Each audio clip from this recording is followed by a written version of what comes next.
The dog training clicker. There are some TikTok dog trainers out there that would have you believe this is simply a cue for food, when actually the click is designed to mark a specific behavior, a specific moment in time that the dog understands it's done the correct thing and can expect a reward at some time in the future. It is not simply a vending machine for food that these TikTokers would have you believe. So the concept of the clicker has been around since the 1940s, on paper at least. In the 1980s, 1990s, it was taken up by the aquamarine parks training dolphins and whales and was very successful in that. As far as dogs are concerned, it came to prominence in America in the 1990s and went through a 20-year period of being very, very popular and successful. We have a series of videos coming out which will show you how to use a clicker effectively to train your dog. But in brief, the clicker is simply designed to mark a specific event or time when the dog knows it's done the right thing. For example, if you're teaching a dog to sit and you're using food and you tell the dog to sit, the dog sits, you give it the food. What happens though is when you tell the dog sit, its bum hits the floor, you go to get the food out of your pocket and the dog's in a stand. He's got up to get the food. You're actually in that moment rewarding the stand, not the sit. There are lots of different examples that are similar to this. For instance, when you recall a dog, the dog has to come to you to get the reward. The reward is here. When actually the message I'd really like to get across to the dog is the act of recall is when they turn at a distance. It's the turning point when they stop doing what they're doing and turn back towards you. I want the dog to understand that as being the right thing to do. And that's where the clicker comes in. The click marks the dog turning at a distance. To get the reward that follows the click, he has to come here. So the clicker does mean food. So why isn't it the vending machine that I said TikTokers are presenting it to be? Well, initially it is linked to food.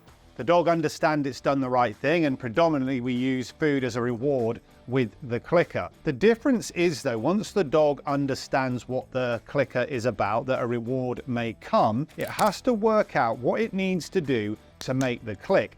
Whereas on TikTok at the moment, it's simply have a click, have some food. Have a click, have some food. We see this a lot with reactivity training on TikTok, using a clicker to distract a dog to then give it food to stop it reacting. If food was a cure for reactivity, then you don't need a clicker. Just give the dog food. The reason that we're going to do a series of videos on clicker training is because it's been dumbed down, and in its purest form, this is a great training tool. Please keep an eye out for the clicker training videos and hit the subscribe button if you don't want to miss it. It is going to be interactive. You can train along with your own dog and you'll have a lot of fun doing so.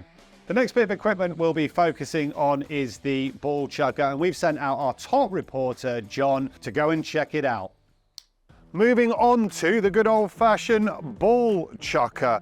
Now, this is a fantastic bit of equipment. I really wish I'd have invented this. I would be safely retired 10 times over had I done so. It's an all-round good bit of kit. Keeps your hands dirty, stops you getting all that dog slobber on yourself. If you're not very good at throwing the ball, this is going to really help you have great fun with your dog playing fetch. From a training perspective though, this is really, really good because it gives us the opportunity to tap into the dog's real instincts, especially a hunting dog like Vito. Now, one of the biggest mistakes I think people make with this bit of equipment is they take their dog out of a nice warm home, take it out into the cold. This is British summertime, but it's still cold.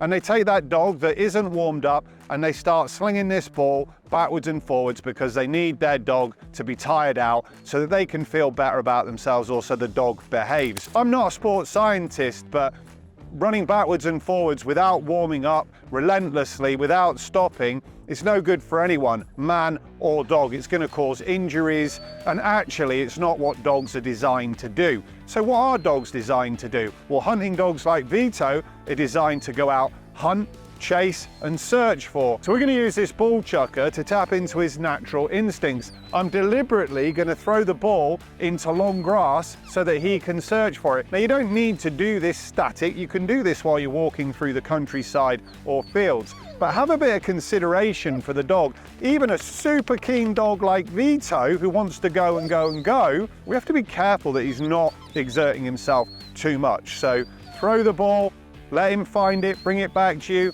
walk along for a bit, rinse and repeat. So you ready, Vito? So he's found that really quickly, so I want to make it harder for him to find it so that he's not sprinting backwards and forwards. Come here, close.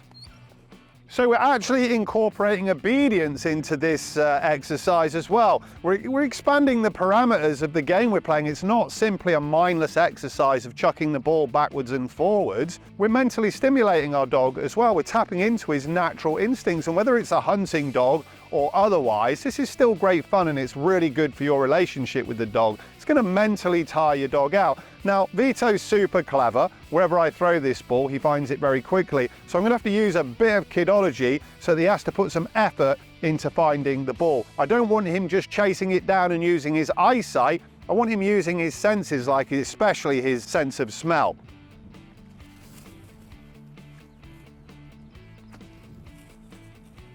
So this is a game you can expand with your dog. You can start with just throwing the ball into long grass, and once your dog's got the hang of that, then you can increase it to maybe has to bring the ball back and sit next to you, and then you throw the ball.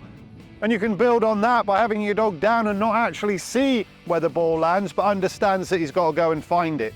The simple ball chucker. But let's not be simple-minded in how we use it. A little bit of thought, a little bit of British weather, long grass. You can have great fun with your dog. This is John Gardner for Platinum K9 reporting to you from Mud Island. Back to the studio. Thank you, John. The weather looks great there. I'm glad I stayed here. We really hope you enjoyed this series of videos, and if you have, let us know what you think in the comments section. Feel free to give us a like, and don't forget to hit the subscribe button with notifications switched on so you don't miss that clicker training video series that's coming out.